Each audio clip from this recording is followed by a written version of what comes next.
Señores, buenos días. Doctor, buenos días. Bueno, ya son casi 11:10.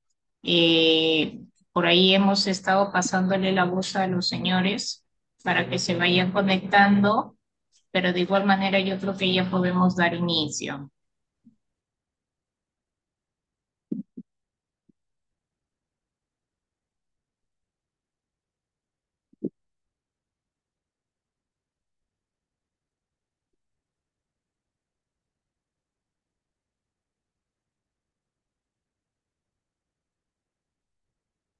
¿Qué tal a todos? Buenas tardes, buenas tardes. Entonces, empezamos con la capacitación, ¿correcto?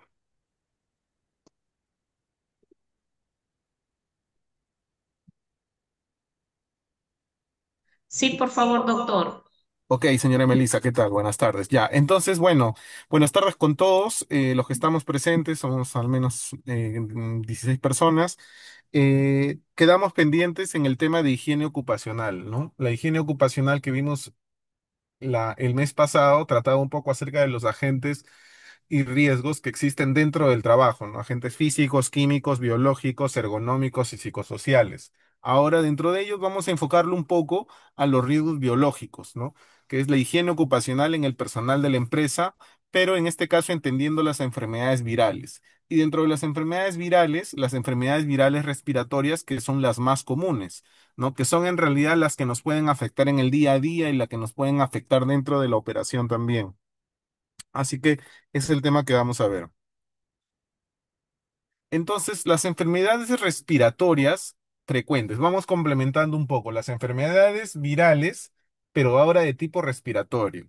En general, tienen que entender, y esto también es para mejorar algunas prácticas, es que las enfermedades respiratorias, cuando nosotros tenemos gripe, tos y todos los síntomas respiratorios que pensemos, la gran mayoría son de origen viral.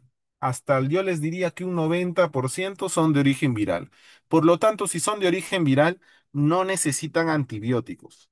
Entonces, cuando yo voy a la farmacia, ¿no? Y de pronto digo, tengo gripe y me dan una citromicina, me dan una moxicilina, me dan una moxicilina más ácido clavulámico, ¿no? O me dan, no sé, pues una ampolla de penicilina, esa es una práctica incorrecta para todos. Ya, el establecimiento o la determinación de necesidad de antibióticos solo puede ser dado por el médico. Porque, como les digo, la gran mayoría de infecciones son de origen viral, así de en fiebre, ¿no? A veces asociamos fiebre, tos, infección de garganta, antibiótico, y no, eso es algo que tenemos que cambiar de nuestro chip. Fiebre, tos de inicio temprano, 1 o 2 días, es muy probable que sea origen viral. Entonces, dentro de las enfermedades virales y las enfermedades virales respiratorias más frecuentes, vamos a tener, por ejemplo, las que son del tracto superior o de la parte superior del aparato respiratorio y del aparato inferior del aparato respiratorio. Cuando vemos del aparato superior, vemos el resfriado común, la faringitis, la amigdalitis, la otitis, que es una infección a nivel del oído medio, y la sinusitis, ¿no? Entonces, estas son enfermedades de las vías aéreas superiores, bastante comunes. Quien no ha tenido un resfriado, un dolor de garganta, ¿no? O por ahí una otitis, dolor de oído o una congestión a nivel de sinusitis. Es bastante frecuente. Entonces, dentro de eso, eso corresponde a las vías aéreas superiores. Cuando nosotros hablamos de las vías aéreas inferiores, ya estamos hablando ya de unos procesos un poco más complejos, donde puede ser una bronquitis, ¿no? Puede ser una laringotraqueitis, ¿no? La laringotraqueitis bien característica porque la persona se queda afónica. Cuando tienen una enfermedad donde causa afonía, eso es porque la tráquea está afectada, la voz no sale bien y estoy afónico. Bronquitis, bronquiolitis, neumonía, ya la neumonía, por ejemplo, en la gran mayoría son virales, ¿no? Pero cierto, también necesitan antibióticos siempre que el médico lo evalúe. Y también está la enfermedad conocida como el asma, ¿no? Entonces, dentro de las enfermedades en realidad causadas por virus, porque estamos hablando de enfermedades virales, tenemos, por ejemplo, la neumonía, pero también ya con nombre y apellido, neumonía bacteriana. Neumonía bacteriana obviamente es causada por bacterias. Tenemos el asma. El asma no es una enfermedad viral, el asma es una enfermedad en realidad de reacción, ¿no? Es una enfermedad un poco de reactividad, ¿no? Es una enfermedad pulmonar, pero no es viral ni tampoco es bacteriana. ¿Ya? Y la tuberculosis, que también es una enfermedad que puede afectar el pulmón, esa es una enfermedad bacteriana. Entonces, la enfermedad respiratoria causada por virus, principalmente y más común, es la gripe o influenza. Ahora, las enfermedades respiratorias van a ser el conjunto de enfermedades causadas por microorganismos virales, usualmente con un periodo inferior a 15 días. Toda enfermedad que pase más de 15 días, ya también se sospecha que hay un origen bacteriano como tal. Otra pregunta aquí, ¿el aparato respiratorio del adulto o del niño es igual entre uno y el otro? Definitivamente no, ¿no? El del niño todavía falta madurar, el de niña todavía falta que el sistema inmunológico se establezca de manera adecuada. Por eso es que una persona, un niño, tiene mucho mayores cuadros respiratorios virales que en sí en promedio de un adulto. ¿Cuáles son las enfermedades, las principales enfermedades pulmonares? Como les decía ahí, ¿no? Infecciones. Ahora, cuando dice infección no es igual a antibiótico, les digo nuevamente, cuando dice infección puede ser viral y puede ser bacteriana, cualquiera de los dos. Los virus y las bacterias son microorganismos que pueden afectar al cuerpo. ¿Ya? Neumonía, tuberculosis, gripe, el famoso COVID-19, una enfermedad viral, ¿no? Muchos dan antibióticos, no sé por qué, pero dan antibióticos. Otras enfermedades principales pulmonares, ¿no? El cáncer de pulmón también es una enfermedad pulmonar. Luego tenemos las enfermedades respiratorias crónicas, ¿no? Causadas, por ejemplo, el EPOC, ¿no? La enfermedad pulmonar obstructiva crónica, o por ahí también el asma como tal. Luego de eso, bueno, cada año mueren 3,9 millones de personas por enfermedades respiratorias crónicas, ¿no? En el mundo como tal. Ahora, enfermedades infecciosas, ¿no? Y tenemos por ahí, y es una pregunta del examen, la tuberculosis es la enfermedad bacteriana causada por el Mycobacterium tuberculosis. La tuberculosis es una enfermedad es una enfermedad bacteriana. No se olviden, bacteria. Hay una bacteria que se llama el Mycobacterium tuberculosis y que el que causa esta enfermedad, más o menos 120 a 150 mil, perdón, 120 a 150 casos por cada 100.000 habitantes. Es una enfermedad relativamente común también. La neumonía es la infección en uno o más pulmones causada por virus, bacterias o hongos. ¿Ya? Otras infecciones del tracto respiratorio que conocemos, bueno, el gripe, la influenza, el COVID-19 y hay un montón en realidad, pero estos son lo más común. El cáncer de pulmón, ¿no? El cáncer en realidad va a ser aquel que se forma en los tejidos del pulmón, fundamentalmente en las células que recubren los conductos de aire llamados alveolos. Ya es la principal causa de muerte de cáncer en hombres en España, por ejemplo. Sin embargo, en el Perú la principal causa de muerte es el cáncer de próstata. Entonces va cambiando de país a país porque igual la prevención y la tipología y la genética de cada grupo por cada país varía un poco, ¿no? Pero el cáncer de pulmón también es un cáncer bastante frecuente y está relacionado, como pueden sospechar, al consumo del tabaco. Otro grupo de enfermedades son las enfermedades respiratorias crónicas, ¿no? El famoso asma. ¿No? ¿Qué puede causar, por ejemplo, una crisis asmática, ¿no? Por ejemplo, el polvo, el humen, el humo o el polen. Por eso que el asma también puede estar relacionado muchas veces en realidad, a algunos trabajos como tal, porque hay un asma ocupacional también, ¿no? Entonces, ¿pero qué va a ser en realidad el asma? El asma va a ser una enfermedad que provoca que los pulmones se inflamen, se hinchen y se estreche la vía respiratoria.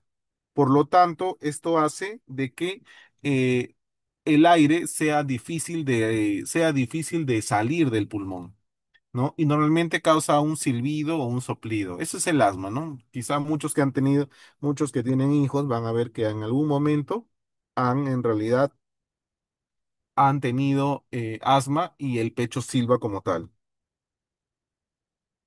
Ahora, luego después tenemos la enfermedad obstructiva crónica, ¿no? Que es el famoso EPOC, obstrucción del aire en los pulmones que se puede hacer difícil al respirar. Por ejemplo, en la fibrosis pulmonar.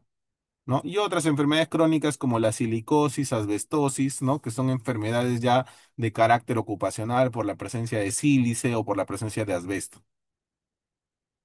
Síntomas de la enfermedad pulmonar obstructiva crónica, ¿no? Falta de aire, sobre todo durante la actividad física, ¿no? Aquellos fumadores que después se van a jugar fulbito y ya les falta el aire, juegan 10 minutos, 15 minutos justamente por esta mala práctica.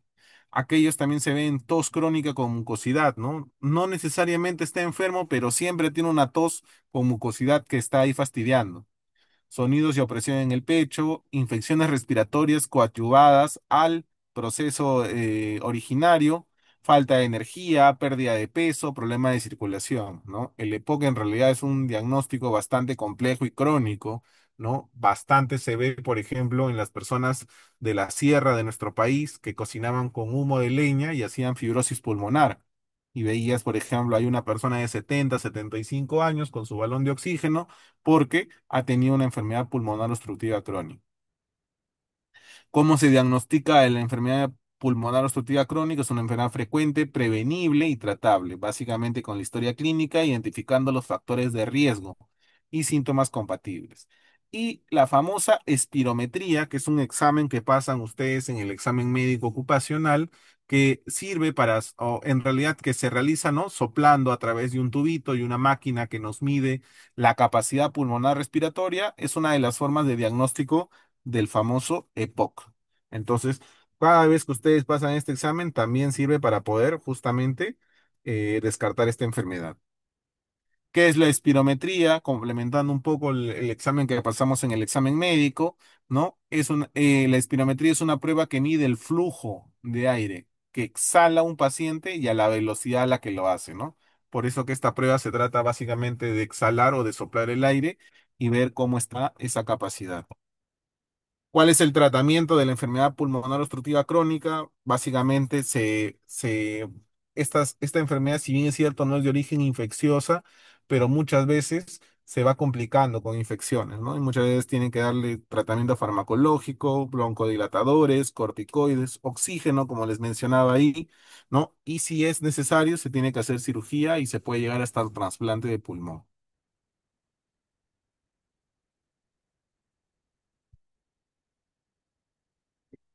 Perdón, en un momento, no sé por qué no avanza. Ah, perdón. Siguiente, entonces, ¿cuál es el tratamiento también del EPOC? Vacunas, ¿no? Vacunas como la influenza, vacunas contra la COVID-19. ¿Por qué? Porque estas enfermedades lo que puede causar en realidad es una cicatrización, una fibrosis, ¿no? Hacer que nuestro pulmón pierda esta elasticidad y que luego se haga difícil para poder ingresar y salir el aire. ¿No? Tratamiento de infecciones y sobre todo aquí importante, ¿no? Nosotros que vemos la parte preventiva, cambiar los hábitos de vida saludable, ¿no? Entonces, dentro del transporte, ¿no? Y estamos en una empresa de transporte, es muy común en realidad ver parados al comer, ¿no? Antes de salir o durante la ruta o para no quedarme dormido, el uso del cigarrillo. ¿Ya? Este en realidad ya está confirmado que no solo produce un tipo de cáncer, sino más de 20 tipos de cáncer. ¿No? Aumenta el riesgo cardiovascular, aumenta el riesgo de tener un infarto, aumenta el riesgo de cáncer. Entonces nosotros tenemos que ponernos a pensar, ¿vale la pena en realidad fumar versus todo este riesgo? Tenemos que hacer un mea culpa si es que nosotros tenemos esta mala práctica, ¿ya? Prevención, como les decía, mejor que tratar en realidad, siempre va a ser prevenir, ¿ya? Siempre va a ser prevenir. Factores de riesgo de este tipo de enfermedades, ¿no? Factores de riesgo, en realidad, el tabaco. Los fumadores tienen una probabilidad mucho más alta de desarrollar EPOC, pero también los que usan pipa, puro, pipas de agua, vapear, ¿no? Ahora que está de moda el vapeo, ¿no? Compro la maquinita y ya no fumo, ¿no? Pero en realidad se ha comprobado que tiene compuestos y estos humos que inhalamos puede causarnos enfermedad pulmonar obstructiva crónica. ¿Ya? Entonces hay que tener cuidado. 40 a 50% de fumadores desarrollarán EPOC frente al 10% de los no fumadores. O sea, no es que en realidad que el que no fuma nunca puede tener EPOC, sí puede tenerlo, pero el riesgo aumenta en la persona que obviamente tiene en realidad atención con el cigarrillo o en realidad fuma de manera frecuente. ¿Ok? Factores de riesgo, ¿no? Por ejemplo, hay riesgo profesionales, dentro de los cuales están los factores químicos, el polvo de la madera, la minería, la agricultura, ¿no? Aquellos que están expuestos a agentes químicos y esos químicos que son muy pequeños, que no nos damos cuenta, no somos capaces de entender, de usar el respirador en algunos puestos de trabajo, inhalo y se cicatrizan en mi pulmón. A la larga, EPOC o cáncer pulmonar. Los que trabajan en polvo, los casos de silicosis, en realidad, de neumoconiosis son bastante comunes en los trabajos de minería. En la madera, aquellos que han trabajado en madera, en realidad se dan cuenta cómo bota un polvillo y muchas veces este tipo de actividad ni siquiera usa los equipos de protección adecuados, ¿no? De igual manera también en la agricultura. Existen otros tipos de factores de riesgo que van fuera de lo laboral. Por ejemplo, tenemos la contaminación atmosférica, ya tanto doméstica como externa. La enfermedad pulmonar obstructiva crónica en realidad puede estar relacionado también a el humo que se usan en las cocinas, ¿no? Estaba relacionado durante mucho tiempo, fue parte de un programa nacional acerca de la instauración de cocinas saludables, ¿no? Entonces, tenemos que estar atentos cómo incluso se cocina dentro de nuestra casa, porque si bien nosotros podemos no estar afectados, pero sí nuestros familiares o padres. No es una práctica que se está erradicando, pero todavía continúa en algunas zonas altoandinas. Dentro de los factores de riesgo, nosotros también tenemos que entender que la actividad física, la buena nutrición, ¿no? El acceso a partes, a jardines, el acceso a zonas de respiración donde haya un aire más puro puede ayudarnos, puede ayudarnos para poder justamente disminuir el riesgo, ¿no? Disminuir el riesgo de una enfermedad pulmonar obstructiva crónica. Factores en la infancia para enfermedades respiratorias igual. Madres fumadoras probablemente condicionen que los hijos en realidad tengan ciertos parámetros genéticos que puedan condicionar a realizar obstrucciones crónicas desde la niñez. ¿No? Si he tenido asma en la infancia, si he tenido exposición también a la contaminación en la infancia, ¿no? De pronto, yo de adulto ya no, ya tengo mi cocina mejorada, tengo mi cocina a gas, pero de niño he vivido en ese ambiente, entonces eso también puede en realidad afectarme a la larga en este tipo de enfermedades, ¿ya? Otra vez también tenemos estos factores genéticos, ¿no? Los factores genéticos en realidad son factores de riesgo que son inherentes al ser humano, ¿no? Y en este caso dentro de los genes, hay uno que transcribe la alfa 1 antitripsina, ¿ya? Entonces, la deficiencia hereditaria en relación a este gen esto también puede condicionar enfermedad pulmonar obstructiva crónica, pero que aparece desde la niñez.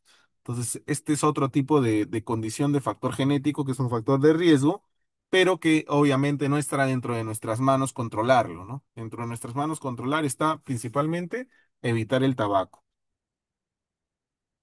Entonces, es importante que para en general las enfermedades respiratorias, pues podamos tener un carácter preventivo, ¿no? Recordándoles igual que, por ejemplo, las enfermedades respiratorias pueden ser, si bien es cierto, causadas por virus, por bacterias, ¿no? Dentro de las cuales la enfermedad común más frecuente causada por virus va a ser la gripe o la influenza, ¿no? ¿Y cuáles son los síntomas de estos resfriados o cuáles son los síntomas comunes en el resfriado común? Principalmente la tos y la congestión nasal. No se olviden, la tos y la congestión nasal. No se olviden también que la tuberculosis es una enfermedad bacteriana causada en realidad por una bacteria, ¿no? Como tal, que es el Mycobacterium tuberculosis, que es bastante frecuente en nuestra población, ¿no? Y está asociada en realidad a muchas veces a personas en extrema pobreza, ¿no? Y principalmente lo que tenemos que entender de la tuberculosis, que es una enfermedad muy frecuente en nuestro país. Probablemente muchos de nosotros estemos en realidad infectados con la bacteria. Sin embargo, nuestro sistema inmunológico sano logra contrarrestar el desarrollo de esta enfermedad. Pero a veces cuando el sistema inmunológico baja las defensas, puede propiciar el desarrollo de la enfermedad y la aparición como tal. Dentro de en realidad de los hábitos que nos ayudan a prevenir las enfermedades respiratorias, por ejemplo, acá tenemos tener hábitos de vida saludable, importantísimo. ¿Ya? No fumar, ¿ya? Tenemos que olvidarnos de esta mala práctica, ¿no? Nosotros quizá la hemos visto, la hemos heredado, con los amigos compartimos de esta manera, pero no hay peor que en realidad que fumar actualmente en el siglo XXI, cuando se conocen en realidad los estudios científicos y se conoce en realidad todo este componente malo de este tipo de sustancias, ¿correcto? Otra enfermedad que hablábamos también era el famoso asma, ¿no? El asma que se caracteriza por tos, dificultad para respirar y silbido en el pecho, ¿no? Entonces, cuando ustedes tienen tal vez afectado a otros familiares o en propio a sus propios hijos, cuando silbe el pecho es probable una enfermedad asmática, ¿no? Y tiene que ser atendida como tal. ¿Ya? Igual, de todas maneras, considerar realizar actividades físicas cerca de la naturaleza para mejorar la calidad de oxígeno que nosotros en realidad consumimos o tenemos en realidad en el día a día, ¿no? Recuerden igual que al realizar también trabajo de transporte estoy expuesto comúnmente a los compuestos del combustible, ¿no? Entonces siempre tenemos que tener un espacio para poder limpiar el pulmón de alguna manera. Y esto es la exposición. No sé si hay alguna pregunta, alguna duda. La alergia, ¿no? A ver. Buenos días, doctor, ¿cómo está? Mira, yo tengo alergia y realmente no, a veces yo no puedo estar con productos químicos, como dicen, no, el polvo de, bueno, la tierra, aparte de eso, no, el polvo de la madera, ¿no? Y siempre cuando me pongo así, yo no puedo respirar. La noche mayormente me da, ¿no? En la madrugada. Entonces, para mí es un poquito, ¿qué le digo, no? Tener bastante cuidado, cuidarme, ¿no? Entonces, no sé si habría otra posibilidad, ¿no? Para poder, estar, pues, ¿no? Para poder, por lo menos estar tranquila, ¿no? Bueno, yo me hago, ¿cómo se llama? Gárgara de sal marina, ¿no? Con eso hasta la garganta me limpia y las fosas nasales. A ver si me puede dar otra, ¿no? Otro componente, otra medicina, ¿no? Que es O sea, natural, ¿no? actualmente usted tiene un diagnóstico de alergia, de rinitis alérgica. Sí, doctor. ¿Ya? ¿Y qué es? ¿Toma algún medicamento o no? No, doctor, solamente tomo, me hago gárgara de sal marina Ya, y también las fosas nasales, ¿no? Con pipeta ok. y eso me limpia, ¿no? Ya. ¿Y es común durante el día, o sea, tiene la molestia durante todo el día o solamente al despertar, ¿no? Porque esto en realidad bastante al despertar está congestionado, uno pasa el día y va mejorando. Mayormente me da por la noche, en la madrugada, no puedo respirar, ya no puedo dormir, ¿no? Cuando ya se, como dicen, me fastidia las fosas nasales, ya no respiro. Ya, pero si esto en realidad se da de noche a un extremo de tener dificultad respiratoria, yo sí le aconsejaría de que en realidad visite un neumólogo para que pueda hacer pruebas funcionales. Porque, por ejemplo, si yo digo yo tengo alergia, entonces, o yo tengo una rinitis alérgica, la enfermedad de la rinitis alérgica se caracteriza justamente, ¿no? Por congestión nasal, ¿no? Por irritación ocular, pero esto se presenta normalmente en el día y va mejorando durante el día. Entonces, si no son las características que me menciona, entonces probablemente el diagnóstico sea otro. Y ahí yo sí le recomendaría que vaya para que le haga algunas pruebas funcionales, una radiografía, una espirometría, ¿no? O en todo caso una tomografía, porque lo que me menciona no es un común de la rinitis alérgica como tal. Pero, doctor, disculpa, yo hace, o sea, casi no, cuando se presentó, me he ido al médico, ¿no? Y pues me daban, ¿no? Pastillas o un inhalador o me daban, para poder succionar la nariz, ¿no? Pero con eso, hasta vacuna me puse, doctor. Pero nada, pues no. Para mí lo mejor es como digo, que me dan, ¿no? La sal marina y me hago, pues, ¿no? Con eso al menos estoy tranquila, ¿no? Claro, igual de todas maneras, yo sí, ahí con ayuda de Fren o de Melissa, compárteme los exámenes que se hizo en ese momento y lo seguimos viendo de manera interna para ver qué recomendación adicional le podemos dar a lo que ya usted está en tratamiento. Ok, doctor, muchas gracias. Buenos días. Ok. Doctor, otra consulta. Sí. Entonces mencionaba que con respecto a las gripes virales, de preferencia no hay que tomar nada, porque eso es pasajero y solo llega y solo se va. O en el caso de los resfriados en general, para aquellas personas acá que son conductores también, tomar medicina para los resfriados o anticongestionantes, eso siempre sí provoca la somnolencia en ellos. Sí, esa es una pregunta importante justamente porque estamos en un gran grupo de conductores, ¿no? Yo lo que les digo no es que no tomemos nada, lo que en realidad les digo es que tratemos de evitar tantos antibióticos. Ahora, lo que los medicamentos hacen, llámese paracetamol, cetiricina, loratadina, clorfenamina, ibuprofeno, naproxeno, que son los más comunes en el uso del día a día, es reducir los síntomas. Los medicamentos para la congestión nasal, ¿no? O los antihistamínicos causan somnolencia, sí, es cierto, o sea, es imposible que no la causen, ¿no? La forma de actuar en realidad lo causa como tal. Entonces hay que tener bastante cuidado y ser bastante criteriosos porque estamos conduciendo, estamos haciendo una actividad de alto riesgo. Ahora, por otro lado, ¿qué antihistamínicos no usar definitivamente? Definitivamente no tenemos que usar los antihistamínicos de primera línea, ¿no? Entonces, dentro de ellos es clorfenamina. Si yo tengo un día, estoy trabajando, tengo que conducir, tengo una congestión fuerte, yo les aconsejaría usar, por ejemplo, Isalerde o Alercet D, que son una forma más desarrollada de clorfenamina, que da mucho menos somnolencia y se enfoca en aliviar la congestión, ¿no? Entonces, eso sí les podría aconsejar, porque en todo caso, tomar clorfenamina 1 o 2 da mucha somnolencia y después puede ocurrir algún accidente. Doctor, para recoger lo último que ha dicho, no sé si en estos tips de salud que usted nos envía, ahí nos puede compartir, lo menos recomendable es la clorfenamina, lo más recomendable son estos otros, para que los conductores también lo tengan guardados, bueno, cada vez que se nos presente estas enfermedades respiratorias, ¿no? Sí, señora Melissa, yo voy a enviar una recomendación como tal, pero recordemos igual y yo les invitaría a que cualquier duda que tengamos en algún tratamiento en específico, o sea, no generalicemos y siempre nos pueden preguntar, ¿no? Podemos a través de Fren, ¿no? Conmigo y vemos qué medicación entre ellas puede elegir, ¿no? O sea, lo que quiero decirles es en realidad que no generalicemos, ¿no? De pronto yo tomo Isaler y todititos tomamos Isaler, ¿no? La idea es que evitemos la clorfenamina, pero sí la entiendo, está bien, no hay problema. Vamos a hacer esa difusión también para todos los chicos. Gracias. Doctor, quería hacerle una consulta. Sí, claro. ¿Qué-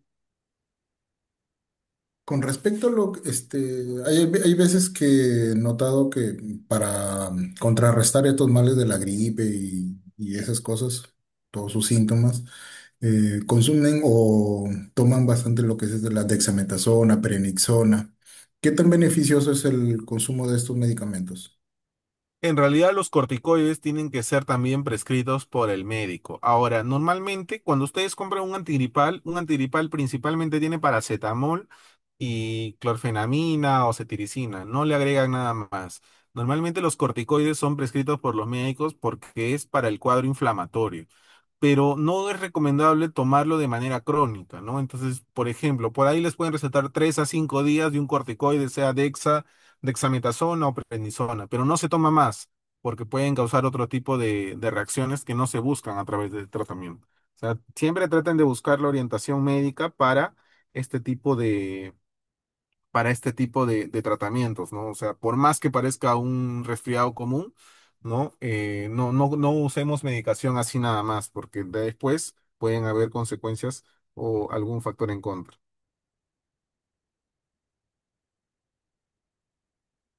Doctor, disculpe una pregunta más.